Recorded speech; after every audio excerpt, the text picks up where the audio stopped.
But it was just so weird. Once she came in and said, "You didn't answer when I knocked, so I thought you were asleep or something." It all felt so surreal.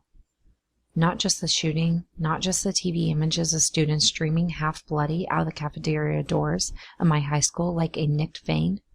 Not just Nick being gone and Detective Panzella chanting Law and Order phrases at my bedside, but all of it. Every bit. Going all the way back to first grade when Stacy showed me a loose front tooth that stuck straight out like a piece of gum where she poked her tongue behind it, and me bearing my stomach on the monkey bars on the playground. Like it all was a dream, and this hell was my reality. "Hey," I said softly. She stood at the end of my bed awkwardly, the way Frankie was standing on the day I woke up. "Does it hurt?" she asked. I shrugged.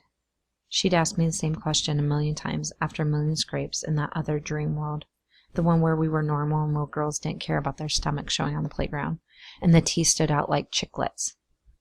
"A little," I lied. "Not bad." "I heard you have like a hole there," she said.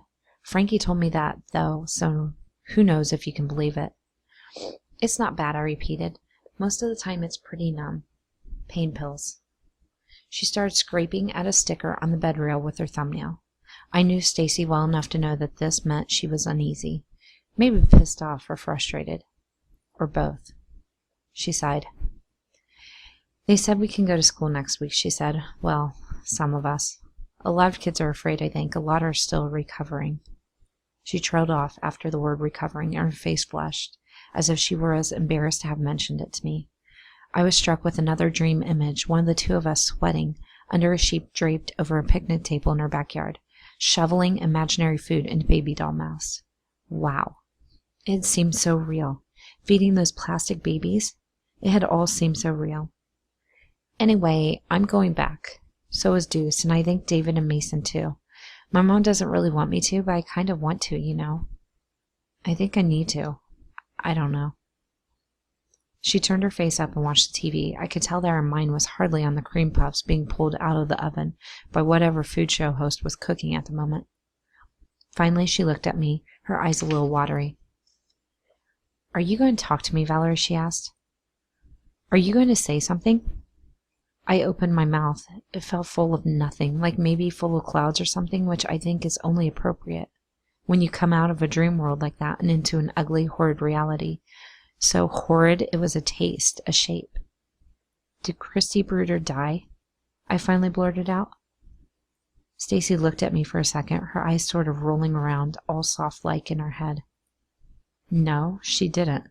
She's just down the hall. I just saw her." When I didn't say anything, she tossed her hair back and looked at me through squinty eyes. "Disappointed?" And that was it. That one word. It told me that Stacy, even my oldest friend Stacy, the one who was with me when I started my first period, the one who swore my swimsuit and eyeshadow, believed I was guilty too. Even if she wouldn't say it out loud, even if she didn't think I pulled the trigger, deep down she blamed me. "Of course not. I don't know what to think about anything anymore," I answered. It was the most truthful I'd been in days. "Just so you know," she said, "I couldn't believe what happened. I didn't at first. When I heard everyone saying who did the shooting, I didn't believe them. You and Nick, you know, you were my best friend, and Nick always seemed so cool. A little Edward Scissorhands or something, but in a cool way. I never would have thought. I just couldn't believe it. Nick, wow." She started to walk toward the door, shaking her head. I sat in my wheelchair, feeling numb all over, taking in everything she had said. She couldn't believe it? Well, neither could I. Mostly, I couldn't believe that my oldest and best friend would just assume that everything she'd heard about me was true.